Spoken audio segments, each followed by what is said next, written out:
Hey guys, so today I was hoping we could do something a little different. Today's presentation is about the Outlaw archetype, specifically as it relates to American automotive racing culture, how it has evolved in the past 20 years or so, and what the trends surrounding it look like today.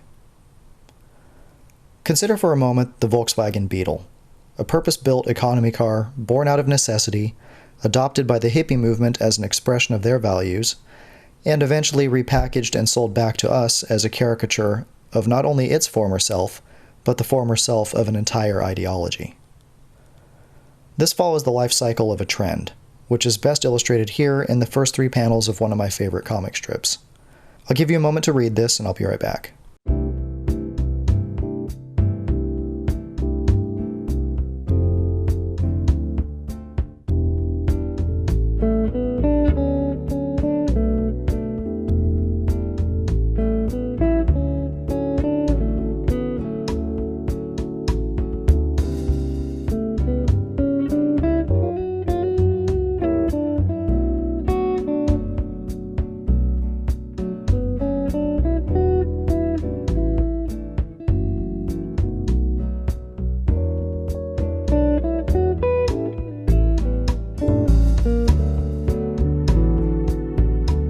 So going back to the Outlaw thing, I think it was around 1995 when I first became aware of the world of hot rodding, or tuning as it had become known in the 90s.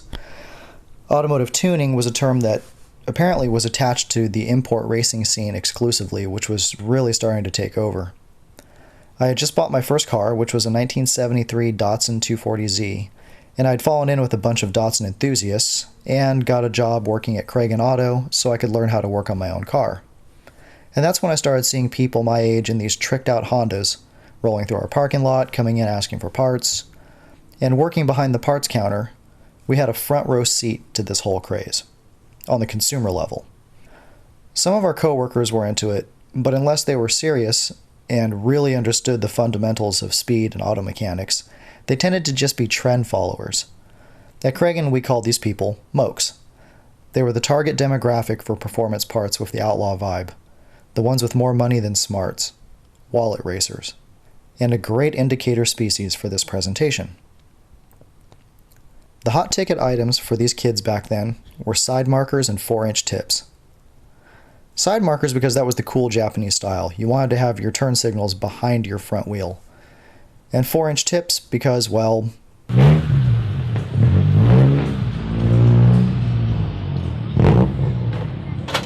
turns out it doesn't matter what country you're in. Hondas sound terrible. As the years progressed, we saw side markers start to appear in different colors. We saw headlights get bluer. We saw exhaust tips get bigger and ultimately tackier. We saw wheels get bigger. And we saw paint get more hologrammier.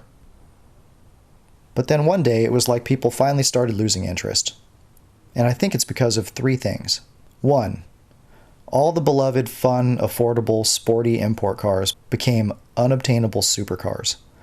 The flagship cars of each company, the Nissan Z, the Toyota Supra, the Mitsubishi 3000 GT, the Mazda RX-7, and so on, these became their twin-turbo, $45,000 monsters. The general demographic who wanted to get into tuning couldn't afford to buy these cars. 2. OBD2 was born. That's Onboard Diagnostics 2.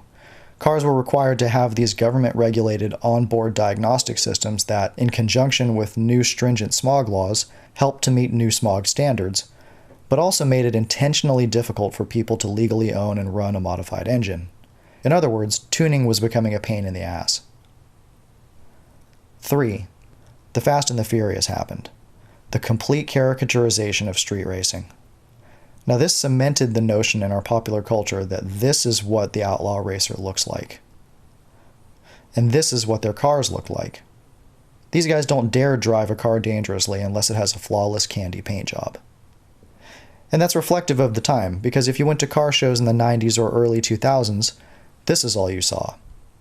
These guys were doing it all. Flawless paint jobs, painted on stickers, speakers and screens and wheel wells. On one hand, you couldn't afford to compete yourself, and on the other hand, you kind of bemoaned half of everything you saw. but this formula of excess was losing steam. 10 years later, and the pendulum has swung the other way, and I find this a very interesting time.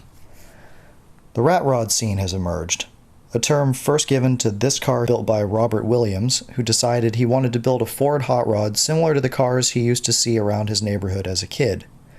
Usually these hot rods were never finished, but that was okay by their owners because they were built by teens on a budget. This move towards imperfection took the scene by storm. Rat rods have tons of character and can be created on really small budgets.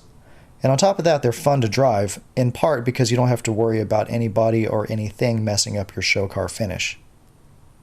They draw people's imaginations back to the days when you were flat broke and had to be resourceful to keep your old rust bucket running. I think Jeremy Clarkson from Top Gear explains the mystique of this kind of relationship best in this interview. Recently, for Top Gear, we had to go to America. We were given $1,000, I think it was, US dollars, to buy a car, and then we had to drive it from Miami right the way up through Florida and Alabama and to New Orleans. And I bought this Camaro. It was a V8 Camaro. Absolutely shot when I got it. Brakes had it, power steering pump had it, an alarming clonking from the front suspension. The steering wheel was coming off. It was there was a dead body in the back. It was just appalling. And it got progressively worse. Inevitably, the air conditioning wasn't working in August in the southern states. When I got to New Orleans, I loved that car more than I loved pretty much life itself. Because I was the only person, anyone else that would have got into it would simply not have been able to make it work. There wasn't enough clutch play, you had to work out how to turn the steering wheel. Everything was, you had to be in tune with it, absolutely. As much as you would know every little detail on that big Avenger. No, much as you know every detail on that. And it's like, that's really where a relationship comes from. Because there was a guy called Charles Babbage who invented the computer back in the 18th century. He talked about the unerring certainty of machinery. Mm-hmm. Okay, now the problem you have is that when you have the unerring certainty of machinery, it is a machine. When something has foibles and won't handle properly, that gives it a particularly human quality because it makes mistakes. And that's how you can build a relationship with a car that other people won't get. So this really leveled the playing field on the show floor. Suddenly words like patina were being used, and the movement continues to blossom, with people building completely custom vehicles, sometimes based on period-correct parts, but not necessarily from cars at all. And all this bled over into the racing scene in a very interesting way as well, because meanwhile drifting had taken off in the US. Suddenly there was a renewed interest in rear-wheel drive sports cars, and older ones at that, because drifters need practice cars, aka drift missiles, and there's no sense doing this kind of stuff to a brand new car. The very nature of the sport fostered a no-fucks-given kind of attitude. "Ain't care" is a slogan coined by Ken Block, owner of Hoonigan Racing and DC Shoes. Now in his case, he meant whatever it takes to win the race, but the rest of the drift boys took it to heart. Broken rear bumper? Why even have one? Let's put a metal bash bar there instead. Fender cracked and hanging off? Drill some holes and use zip ties to stitch it back together again. Again, the same forces are at play here as in the rat rod situation. The focus has shifted to having fun with your car, and who cares what the finish looks like. But of course now here we go with the cycle of the trend. The body kit alone for this GTR cost $13,000. Zero body work used to blend it into the original. Just bolt it on and go. Also, we're seeing really interesting track-inspired stuff like this brand new body kit built in 2015 for a 20-year-old Nissan. And this kit was intended to be run without a rear bumper. Now some people hate this and they see it as just tearing apart old cars, and they credit the drifters for causing the price of old classic rear-wheel drive cars to skyrocket. But personally I like what's happening here, because a 17-year-old kid who gets into a 20-plus-year-old car is going to get that special kind of relationship that Jeremy Clarkson described. The new generation is falling in love with cars again. And that means a new generation of heroes. Where Paul Walker was our Outlaw racer mascot for the Fast and the Furious generation, perhaps master Porsche mechanic Magnus Walker will serve as our Outlaw racer mascot for this generation. This in-game footage from the new Need for Speed 2015 seems to indicate that it's already happened. Hey, yo.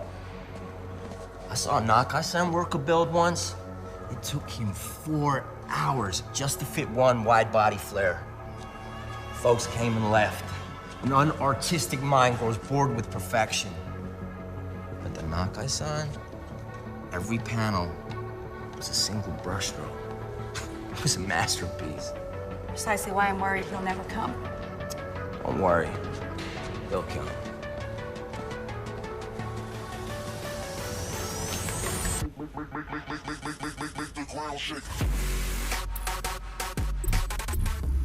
So where does this leave us now?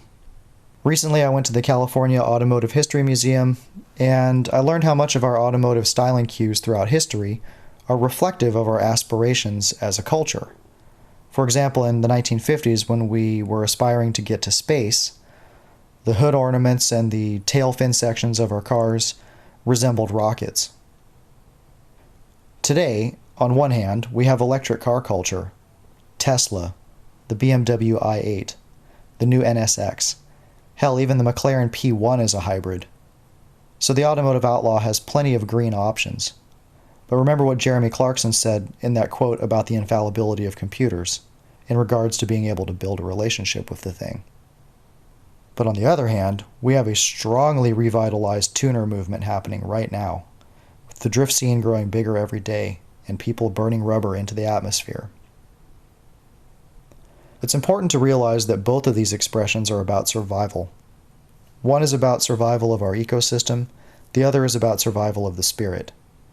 These two movements, taken to their extremes, are very well represented by these two movies. In Minority Report, we are shown two options for getting around.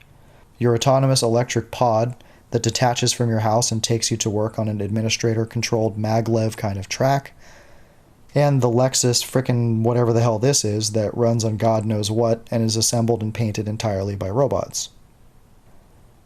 And in Mad Max, we see the absolute apex of the dystopian automotive outlaw expression, where we never left fossil fuels, and cars have been fetishized to the point that steering wheels become weapons, and chrome spray paint is applied to teeth instead of pennies to the eyes when crossing over into the afterlife. It's the classic duality of this paradox of cars, these extensions of our own personality that may quite literally kill us. Which will we choose? To change our relationship to them entirely, or to ride them to the gates of Valhalla? Thank you.